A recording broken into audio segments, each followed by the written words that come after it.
Hello friends, welcome to our channel Only Excellence.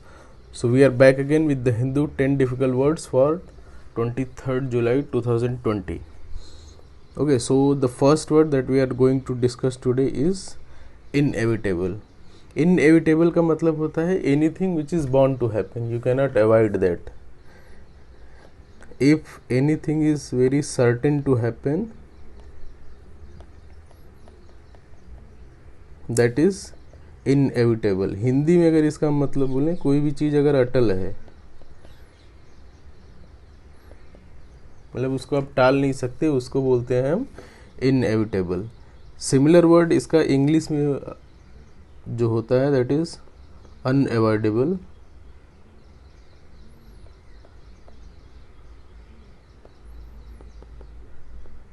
या inescapable. किसी चीज़ को अगर आप इस्केप नहीं कर सकते, उसको अवॉइड नहीं कर सकते, उसको हम इनएविटेबल बोलते हैं. This is similar word for inevitable. Opposite जो वर्ड है इसका वो होगा अनएवॉइडेबल. सेम इसमें से अनएवॉइडेबल का अवॉइडेबल आ जाएगा और इनएस्केपेबल का एस्केपेबल आ जाएगा. एंड तीसरा एक वर्ड अनसर्टेन भी इसका अपोजिट वर्ड हो सकता है इनएविटेबल का. सो अटल अनिवार्य, unavoidable, inescapable, a situation which we cannot avoid, which is certain to happen, you cannot avoid that is known as inevitable. Okay, so our second word is lament. अब लेमेंट का मतलब होता है on any situation, on any point, if you are expressing your grief very passionately. मतलब काफ़ी आप गुस्से में अगर किसी अपने दुख को जाहिर करते हैं तो उस सेंस में इस वर्ड को यूज किया जाता है. हिंदी में अगर इसका मतलब बोलें तो एक वर्ड इसका रोना भी होता है, शोक करना भी होता है. विलाप. विलाप जो है वो काफ़ी क्लोजेस्ट वर्ड है. रोना और शोक करना ये एक सिमिलर वर्ड है. So any situation if you are expressing your grief और sorrow very passionately, so that is known as lament. Similar word जो है इसका इंग्लिश में दैट इज़ मोन और वेल. WAIL, well. मॉर्न भी एक वर्ड होता है, MOURN. मॉर्न मतलब विलाप करना. You lost something, if you have lost something for which if you are expressing your grief और sorrow, that is known as mourn. तो ये भी एक सिमिलर वर्ड होता है लेमेंट का. So these are similar word. Opposite word अगर बोले लेमेंट का, अपोजिट वर्ड लेमेंट में अभी आप क्या कर रहे हैं, you are wailing, you are mourning और you are mourning, you are expressing your grief और सॉरो. सो इसका जो अपोजिट हो जाएगा दैट विल बी रिजॉयस और celebrate.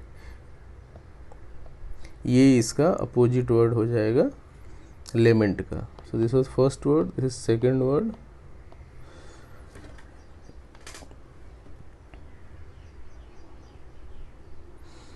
Okay, so third word that we are going to discuss today is axiom. Axiom मतलब any statement or situation which is considered to be, which is clearly considered to be true. Hindi में अगर आप मैं इसको बोलूँ तो हिंदी में इसका जो मतलब होता है वो होगा स्वयं सिद्ध. इसको प्रूफ करने की आवश्यकता नहीं है, वो सिचुएशन ही ऐसी है कि जो अपने आप में स्वयं सिद्ध है. सो कोई भी सिचुएशन अपने आप में अगर प्रॉपरली इस्टेब्लिश्ड है और क्लियरली ट्रू है तो उसको हम एक्सियम बोल सकते हैं, स्वयं सिद्ध. स्वयं सिद्ध मीन्स सेल्फ प्रूवन. सो इसका अगर सिमिलर वर्ड जो क्लोजेस्ट इंग्लिश वर्ड है that will be like general truth.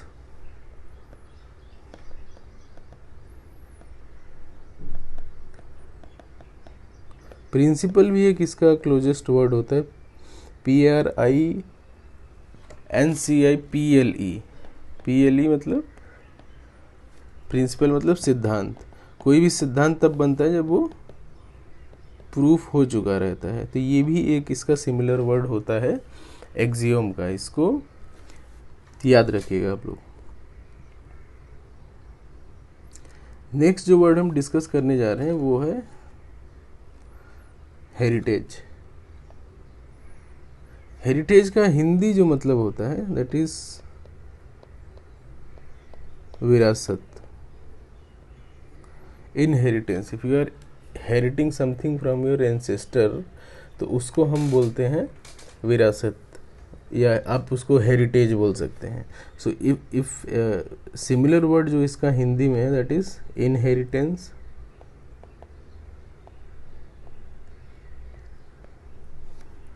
Legacy भी एक वर्ड होता है इसका सिमिलर। सो ये कुछ भी हो सकता है, आपकी जो विरासत है, पैतृक संपत्ति, या आपके एंसेस्टर फोर फादर्स का दिया हुआ कोई भी ऐसी कोई कुछ भी हो सकता है, मॉन्यूमेंट हो सकता है, कोई एक ट्रेडिशन हो सकता है, कुछ भी हो सकता है जो which has been passed on through generations, so that is known as heritage. Similar word is inheritance और लेगेसी।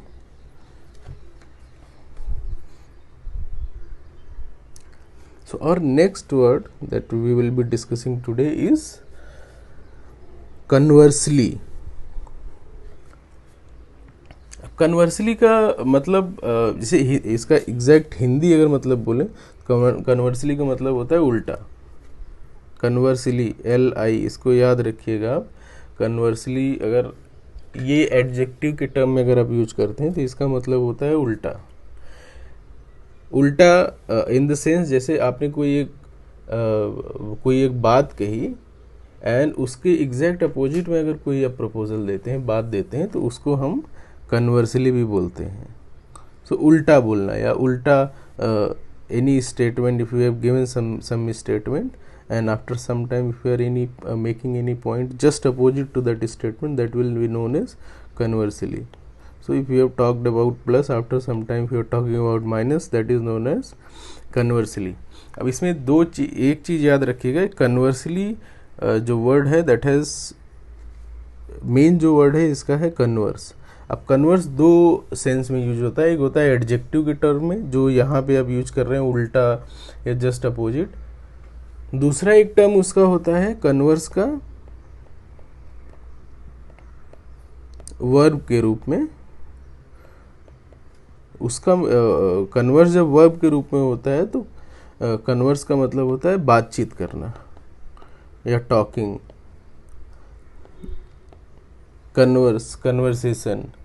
सो ये जस्ट याद रखिएगा आप, ये जो वर्ड होता है वो दो तरीके से यूज होता है, एक तो एडजेक्टिव के फॉर्म में, दूसरा वर्ब के फॉर्म में। जब वर्ब होता है सो दैट इज बातचीत करना, एंड जब एडजेक्टिव वाले फॉर्म में होता है तो ये जस्ट अपोजिट प्लस माइनस वाला सिचुएशन याद रखिएगा। नेक्स्ट जो वर्ड है हमारा दैट इज रेपरेशन। अब रेपरेशन मतलब होता है कि if you have done something wrong, उसको करेक्ट करने के लिए अगर आप कोई एक एक्शन लेते हैं तो उसको हम रेपरेशन बोलते हैं। सो जैसे action of making any amends for any wrong, that is known as reparation. इसका जो क्लोजेस्ट वर्ड होगा इंग्लिश में that will be amends, compensation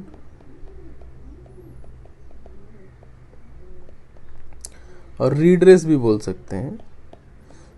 amend, compensation and redress. So किसी भी correcting something, the process of correcting any wrong that is known as reparation. जैसे आप मान लीजिए कहीं जा रहे हैं आप, या कहीं हैं आपसे किसी का कुछ नुकसान हो गया, फिर ब्रोकन समथिंग, कि आपने किसी से कुछ लिया वो आपसे टूट गया, उसको आप अगर उसकी जो उसको अमेंड करने के लिए, उसको कंपनसेट करने के लिए अगर सपोज आपने पैसा उसको दे दिया तो वो भी रिपरेशन वाले एक फॉर्म में आता है। हिंदी जो वर्ड अगर इसका बोले तो वो हानिपूर्ति।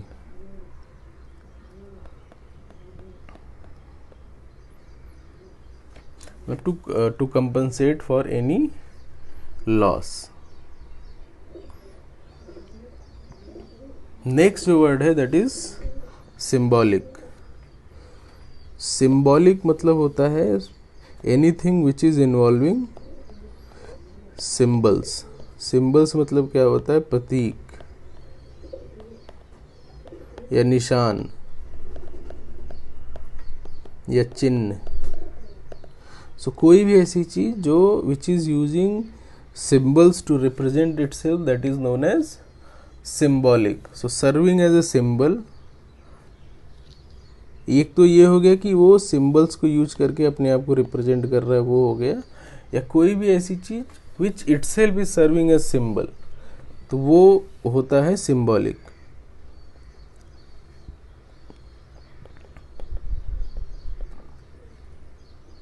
प्रतीकात्मक जो होता है ये इसका हिंदी वर्ड होता है सिम्बॉलिक का. इंग्लिश जो क्लोजेस्ट वर्ड अगर आप इसका बोलें, so that will B figurative और इलिस्ट्रेटिव.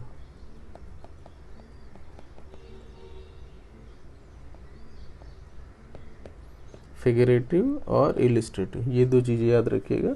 Anything which is serving as symbol known as symbolic. प्रतीकात्मक हिंदी मतलब होता है इसका. नेक्स्ट जो वर्ड जो हम डिस्कस करने वाले हैं दैट इज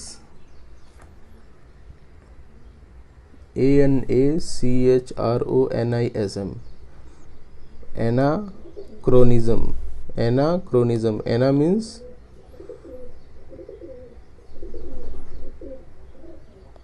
अगेंस्ट और एरर और mistake. Chronism means this has originated from the word chronology. So anything which is not in the right timeline or right place, that is known as anachronism.